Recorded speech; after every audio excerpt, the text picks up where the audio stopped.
حضرت یونس علیہ السلام فرمانے لگے جبریل میری اس بندے سے تو ملاقات کرا جو اس وقت دنیا میں اللہ کا سب سے زیادہ عابد بندہ ہے، سب سے زیادہ عبادت کرنے والا، اس سے ملا۔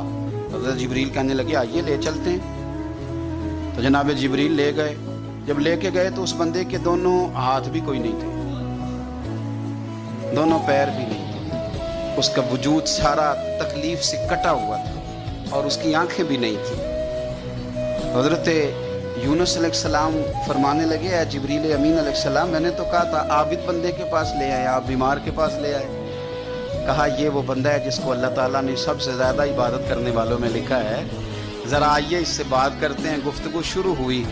حضرت جبریل کہنے لگے آپ کی آنکھوں کا کیا بنا؟ تو وہ کہنے لگا کیا بننا تھا، جب تک میرے رب نے چاہا میں دنیا دیکھوں اس نے دکھائی، اور جب اس نے کہا کہ اب تیرے لیے بہتر نہیں تو وہ آنکھیں لے گیا تو جے سونا ہی میرے دکھ وچ راضی تے میں سکھ نو چلے ڈاواں وہ لے گیا۔ وہ جب تک اس نے چاہا میرے ہاتھ کام کریں تو کیے، جب اس نے چاہا نہیں ٹھیک تو وہ لے گیا۔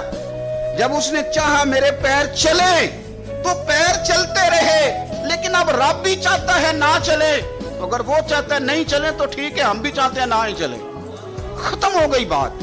جس بات پہ رب راضی اس میں ہم بھی راضی۔